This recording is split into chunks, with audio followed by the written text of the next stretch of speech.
Okay, we said that the determinant was something really special about a matrix, and we said that the determinant being equal to 0 led us to a special circumstance.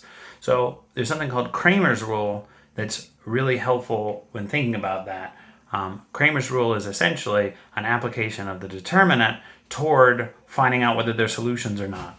So let's consider our favorite old matrix equation, matrix times x, matrix equals y, the matrix.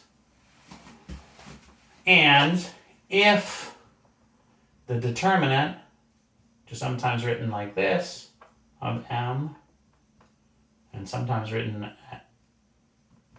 as it looks like the absolute value of m, is not equal to 0, then I can write x is equal to the inverse matrix times y. Cool.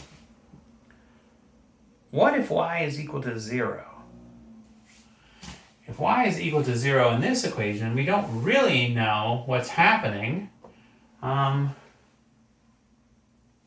if y is equal to 0 in this equation, matrix times anything that's got all zeros in it, that's going to be the matrix times a 0 matrix of the right size to make that multiplication, which is equal to 0. Okay. What's the difference between this step and this step? The difference is determinant.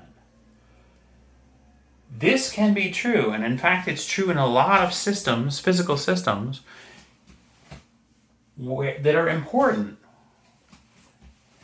The physical systems we're going to get to for analyzing differential equations like this using linear algebra, this y is going to represent a forcing function, and the x is going to be the response function to that forcing function. What if there's no forcing at all? Lots of systems without forcing have free oscillations. So yes, if you take water and push down on it, it goes down. If you take water and lift up on it, it goes up. But also, if you let go after lifting up or pushing down, the water will have waves on it that'll just keep oscillating whether or not you're continuing to push on it. So there's no forcing, but there's still some kind of response. So how do we handle that kind of a matrix linear algebra situation? That's where this determinant piece comes in. So if the determinant is not equal to 0, then we can take the matrix inverse and do this step, and then we can say that x is equal to matrix inverse times y, and in this special case where y is equal to 0, x also is equal to 0. But if the determinant of m is equal to 0, we can't take that matrix inverse.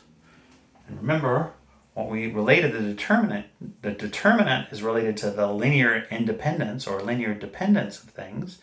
And so this is essentially saying if some of our equations are linearly dependent, then the determinant is equal to 0. Linearly dependent means that there are these free waves hanging around inside of that system.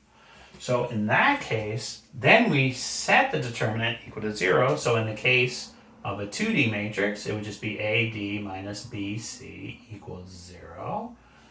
And then we can go ahead and use this to specify some constraints on the matrix. And we can look for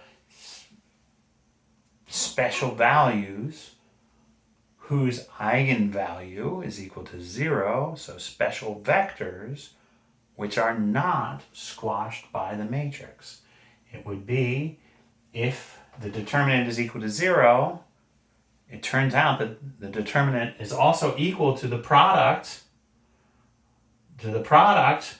of all the eigenvalues. This capital Pi means product to however many eigenvalues we have. So if this is true, it means that some of these eigenvalues are equal to 0, and so we can write the eigenequation like this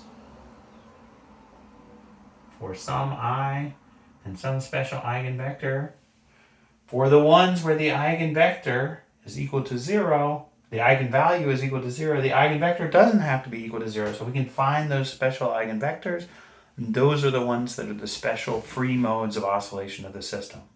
We're going to keep doing this. I know this sounds weird. The most important thing for us to remember right now is just that in order to take the inverse of a matrix, you better check the determinant first. And if the determinant is equal to 0, we have to do something very different to understand that matrix equation solution set.